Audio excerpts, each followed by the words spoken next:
La fête du sacrifice approche à grands pas. Si certains ont déjà acheté leur bête, d'autres préfèrent attendre en espérant faire de bonnes affaires.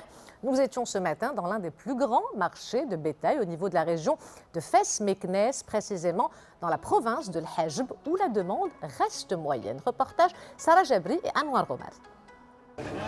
À Boudrbala, dans la province d'El Hajb, le marché ne désemplit pas. À moins d'une semaine de Eid el-Adha, l'offre en ovins et caprins est plus ou moins abondante. Néanmoins, les prix sont en hausse par rapport à l'an passé, mais plus bas qu'en début de semaine. Aujourd'hui, les prix ont baissé, l'offre aussi, comparée aux derniers jours. Je trouve que les prix sont à la portée, bien que les éleveurs ont déboursé beaucoup plus cette année à cause de la hausse des prix du fourrage. C'était une saison exceptionnelle. Rareté des précipitations et cherté des aliments de bétail expliquent la flambée des prix dans les marchés malgré la subvention du fourrage. Ces facteurs n'ont cependant pas impacté l'état de santé du cheptel. Personnellement, les prix qu'on m'a proposés aujourd'hui ne sont pas à ma portée, mais je comprends aussi la situation des éleveurs. Plusieurs commissions sillonnent quotidiennement les marchés pour faire le suivi des prix et l'état du cheptel. Ce dernier a bénéficié d'une large campagne de sensibilisation pour que les citoyens puissent acheter des ovins et des caprins de qualité. Comme vous pouvez le voir, les marchés de la province sont très prisés et accueillent des acheteurs de tout le royaume. A noter que dans la province d'El Hajb, l'offre en bêtes de sacrifice pour Eid el-Adha est estimée à plus de 300 000, dans pas moins de 160 000 têtes identifiées. Et pour gérer les déchets durant le jour du sacrifice, un dispositif spécial a été mis en place au niveau de Casablanca.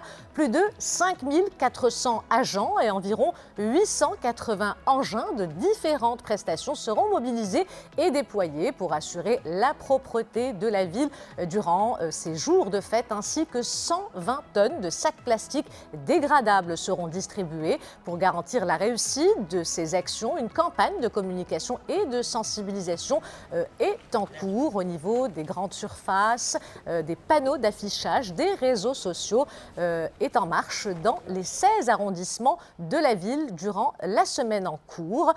Pour rappel, l'année dernière, les déchets à Casablanca ont généré lors des 3 jours de l'Aïd plus de 27 000 tonnes. Le plus grand pèlerinage musulman du Hajj depuis la pandémie de Covid-19 a débuté ce mercredi à la Mecque avec le tawaf, les circonvolutions autour de la Kaaba. 1 million de musulmans vaccinés sont autorisés à effectuer le Hajj cette année. Après 2 années de limitation drastique des participants en raison de la pandémie, 15 000 Marocains sont amenés à accomplir le Hajj cette année. Le premier groupe de pèlerins a rallié l'Arabie Saoudite le 21 juin. Il bénéficie notamment d'un suivi sanitaire. Adil Lutet. 2 ans que la Kaaba n'avait pas fédéré autant de monde. Ils sont 1 million à avoir été autorisés à accomplir le grand pèlerinage en cette année 1443 de l'Hégire. Parmi eux, 15 000 Marocains seulement, un nombre bien en deçà du quota habituel. Ce dernier a été tronqué de 45% pour des raisons sanitaires. J'ai été tiré au sort en 2018. Cette année, j'ai beaucoup de chance parce que le seuil d'âge maximum a été fixé à 65 ans. J'ai 64 ans et 3 mois.